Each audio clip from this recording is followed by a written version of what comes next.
മധ്യ തിരുവിതാംകൂറിലെ കേരളത്തിൻ്റെ തലസ്ഥാനം കൂടിയായ തിരുവനന്തപുരം നഗരത്തിലെ പ്രധാനപ്പെട്ട ഒരു സ്ഥലമാണ് ഈ മൃഗശാല. മൃഗശാല വളരെയധികം സുന്ദരവും അതുപോലെ തന്നെ പ്രകൃതി രമണീയവുമാണ്. നമ്മൾ ഇന്ന് ആ മൃഗശാലയിലൂടെ ഒരു യാത്രയിലേക്കാണ് കടന്നു പോകുന്നത്.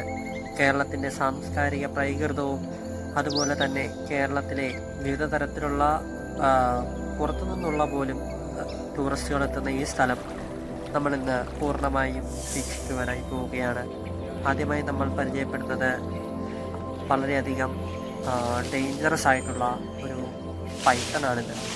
ഇതിൻ്റെ കടിയേൽക്കുകയാണെങ്കിൽ കൂടിപ്പോയാൽ 1-2 മണിക്കൂറിനുള്ളിൽ തന്നെ മരണം സംഭവിക്കാം.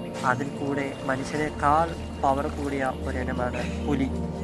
പുലി എന്ന് തന്നെ പറയുമ്പോൾ മനുഷ്യനേക്കാളും ഓടാൻ ശേഷിയും സ്പീഡും ഉള്ള പുലിയാണ് നമ്മൾ ഈ കണ്ടുകൊണ്ടിരിക്കുന്നത്. ഈ ദൃശ്യത്തിൽ കാണുന്നത് ഒരു പെൺപുലിയെയാണ്.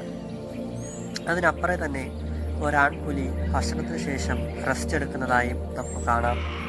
അതുപോലെ തന്നെ അവർ ആ പ്രകൃതിയുമായി വളരെ ഇണങ്ങി ജീവിക്കുന്നവരാണ്. അവർക്ക് ചുറ്റുമുള്ള പ്രകൃതിയിൽ അവർ വളരെ സന്തുഷ്ടരുമാണ്.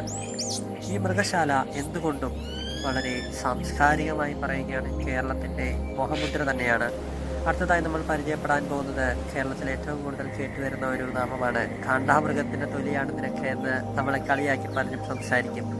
ആ കാണ്ടാമൃഗത്തെയാണ് നമ്മളിപ്പോൾ നേരിൽ കണ്ടുകൊണ്ടിരിക്കുന്നത്. അവൻ എത്ര സന്തുഷ്ടവാനാണെന്ന് നോക്കൂ. അവൻ അവിടെ വളരെയധികം എൻജോയ് ചെയ്തുകൊണ്ടിരിക്കുകയാണ്. നമ്മുടെ നാട്ടുമ്പുറങ്ങളിൽ കണ്ടുവരുന്ന കേവലം കൊക്കുകൾ മാത്രമാണ്. അതുപോലെ തന്നെ കാട്ടുപോത്ത്, കാട്ടിലെ വളരെയധികം ഡേഞ്ചറസ് ആയിട്ടുള്ളൊരു ആനിമലാണ് കാട്ടുപോത്ത്. പിന്നെ നമ്മൾ കണ്ടുവരുന്നത് കാട്ടുകോഴി, അതുപോലെ തന്നെ ഓസ്ട്രിച്ച്, അങ്ങനെയുള്ള നിരവധി ആയിട്ടുള്ള അനവധി മൃഗങ്ങളെയാണ്. ഇത് ആണ് ഓസ്ട്രിച്ച്. ഇവൻ കഴുത്തിന് നീളം കൂടിയതും അതുപോലെ തന്നെ ഓടാൻ വളരെ ശേഷിയുമുള്ള ഒരു മൃഗമാണ്. പിന്നെ നമ്മൾ കാണുന്നത് ഇതൊരു പക്ഷിക്കൂടാണ്. ഇവിടെ ഇരിക്കുന്നത് ആരെന്ന് നോക്കൂ, ഒരു കഴുകനാണ്. ആഹാരത്തിനായി വെയിറ്റ് ചെയ്തിരിക്കുകയാണ് അവൻ വളരെ അധികം സന്തുഷ്ടനാണ്. ശേഷം നമ്മൾ പോയത് അവിടെ കഫേയിലേക്കായിരുന്നു. ശേഷം നമ്മൾ കണ്ടുകൊണ്ടിരിക്കുന്ന ഇപ്പോഴത്തെ സ്ക്രീനിൽ നമ്മൾ കാണുന്ന ആനിമൽ ഒരു ഹിപ്പോപ്പൊട്ടാമസ് ആണ്. ഹിപ്പോപ്പൊട്ടാമസ് ആണ്. അവനെ നോക്കൂ, അവൻ്റെ കണ്ണുകൾ എന്തുമാത്രം മനോഹരമാണ്. അവൻ ആ ജലത്തിൽ വളരെയധികം എൻജോയ് ചെയ്തുകൊണ്ടിരിക്കുന്നു. അതുപോലെ തന്നെ ഭഗവാൻ കൃഷ്ണന് പ്രിയപ്പെട്ട മാൻപേടകൾ, മാനയാണ് നമ്മൾ കാണുന്നത്. ഇതാണ് ഞാൻ നേരത്തെ സൂചിപ്പിച്ച ആ വിശിഷ്ട മൃഗം കാട്ടുപോത്ത്. ഇത് ഓസ്ട്രിച്ചുകളാണ്. കൂടുതൽ പറയാനാണെങ്കിൽ ഇവക്കറ്റകളെ പറ്റി കൂടുതൽ നമ്മൾ പറഞ്ഞുകൊണ്ടിരിക്കേണ്ടി വരും. ഇവർ വിവിധതരമായ ഇനങ്ങളാണ്. അതുപോലെ തന്നെ ഇത് മാൻപേടകളെയാണ് നമ്മൾ കണ്ടുകൊണ്ടിരിക്കുന്നത്. മാൻപേടകൾ എന്നും നമുക്ക് ആശ്ചര്യകരമായിട്ടുള്ളൊരു കാര്യം തന്നെയാണ്. അവരുടെ കൂട്ടവും അവരുടെ സൗന്ദര്യവും എന്നും നമ്മളെ ആശ്ചര്യപ്പിക്കുന്ന ഒരു കാര്യമാണ്. ഇവനാണ് അയ്യപ്പൻ്റെ വാഹനമായ പുലി. ഇവനെ കണ്ടാൽ തന്നെ നമ്മൾ പേടിക്കും. ഇവൻ്റെ ശബ്ദം അതിഭയങ്കരമാണ്.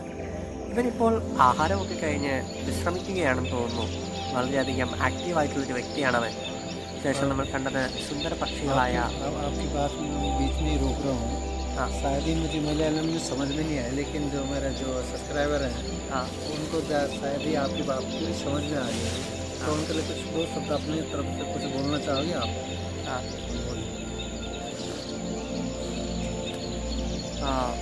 മലയാളം സബ്സ്ക്രൈബേഴ്സിന് എല്ലാവരും ഗാർവാലി ഡിസ്കവറി എന്ന ഈ ചാനൽ മാക്സിമം സപ്പോർട്ട് ചെയ്യുക, സബ്സ്ക്രൈബ് ചെയ്യുക, ആ ബെൽ ഐക്കൺ കൂടി ഒന്ന് അമർത്തുക.